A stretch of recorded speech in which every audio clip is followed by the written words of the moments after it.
Assalamu alaikum. Dans cette vidéo, on va faire ensemble cet exercice qui nous demande d'écrire un script Python pour calculer la surface et le périmètre d'un cercle de rayon R. Donc, avant de passer à l'étape d'écrire le script, il faut tout d'abord passer par l'étape d'analyse du problème.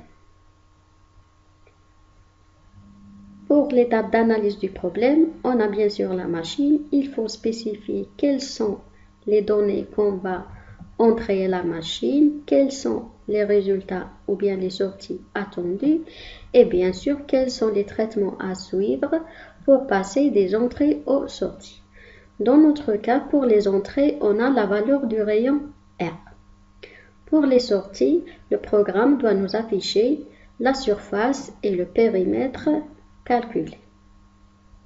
Pour les traitements maintenant, donc tout d'abord, il faut débuter par donner une valeur pour notre rayon. Deuxièmement, on peut calculer la surface. Donc pour calculer la surface, on utilise la formule qui est S égale à la valeur de pi fois R au carré. Pour calculer le périmètre, on utilise la formule qui est P égale à 2 fois pi fois R.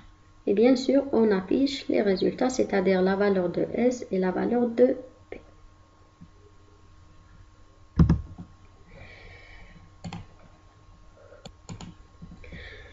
On va maintenant écrire notre script. Donc, pour écrire le script, on va traduire les étapes. Pour écrire le script, on va traduire les étapes des traitements en instructions en Python. Premièrement, pour entrer la valeur du rayon R, j'utilise l'instruction input. Input entre deux apostrophes, j'écris mon message, taper la valeur du rayon.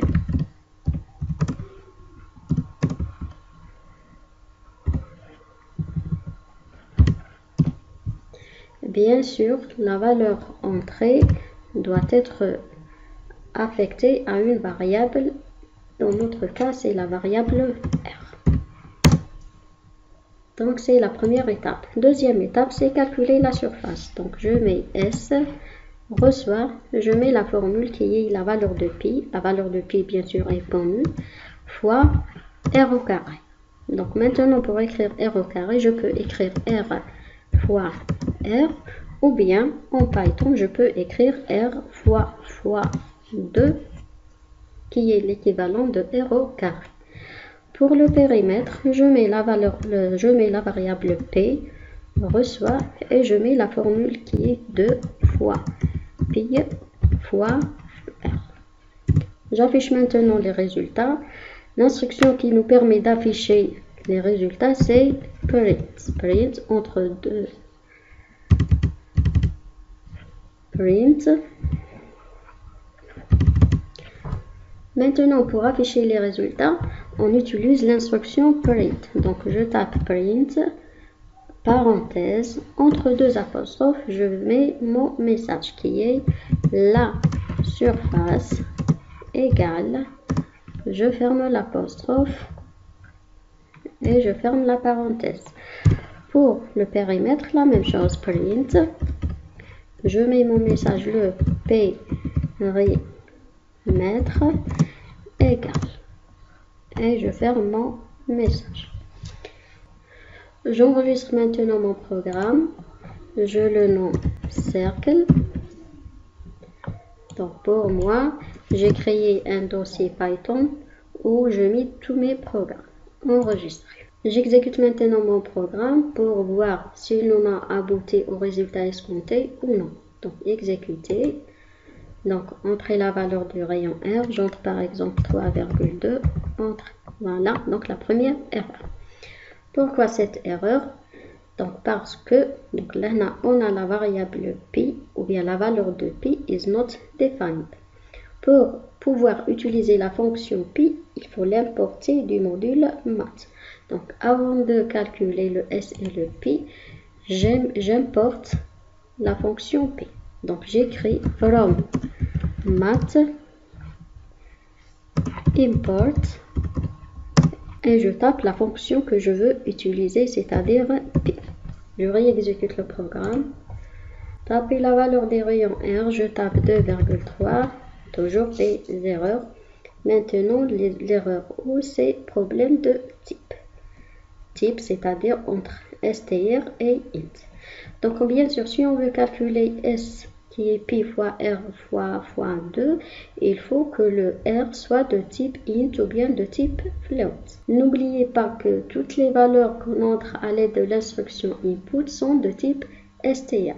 Donc là, avant de passer au calcul, on va convertir le type str en float. Donc j'écris float avant input pour assurer la conversion. Je réexécute le programme. Donnez la valeur des rayons, j'entre 2,3, entrée.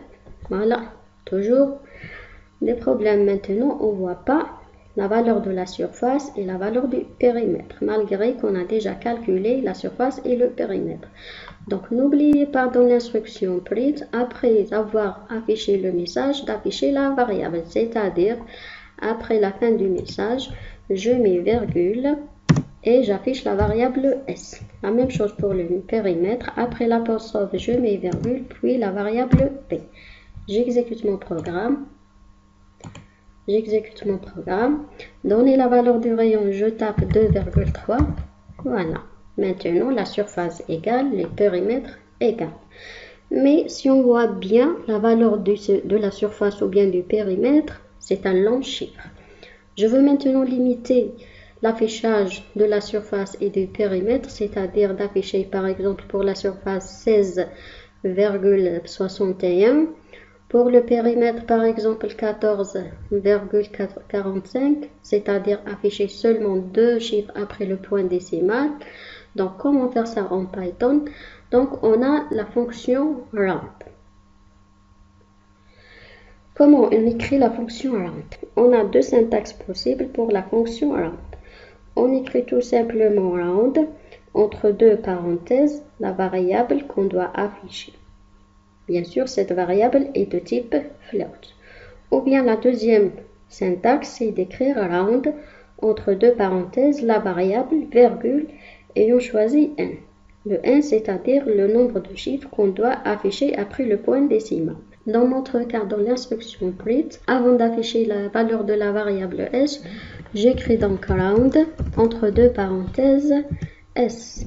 La même chose pour le p, round entre deux parenthèses p. J'exécute mon programme. Tapez la valeur de rayon, je tape 6,1. Voilà. Donc on a la surface c'est 117, la valeur du périmètre c'est 38. Si je veux afficher avec deux chiffres après le point décimal, je mets ici S,2. La même chose pour le périmètre, S,2. J'exécute le programme. La valeur du rayon, 4,2. Donc la surface, c'est 55,42. La surface, et pour le périmètre, c'est 27,39. D'accord. Ou bien, si on affiche par exemple les variables, donc notez bien que la variable P ou bien la variable S, on a toujours plusieurs nombres, plusieurs chiffres après le point décimal. Qu'est-ce qu'on peut faire pour limiter aussi les valeurs dans la mémoire? Donc ici, je mets S, reçoit, round, entre deux parenthèses, S,2. P, reçoit, round, entre deux parenthèses, P,2. Maintenant, pour l'affichage, j'écris tout simplement S. Et la même chose pour le P. Donc, j'enlève la fonction round et j'écris P. Voilà. Je relance l'exécution. Tapez la valeur du rayon, par exemple 5,3, entrée. Donc, la surface, voilà le périmètre. On voit que ce sont les mêmes valeurs dans la mémoire. Donc, j'espère que vous avez bien saisi comment faire entrer des valeurs pour des variables, comment calculer, comment afficher les résultats, comment importer des fonctions et comment limiter l'affichage des floats. À la prochaine vidéo, Inch'Allah.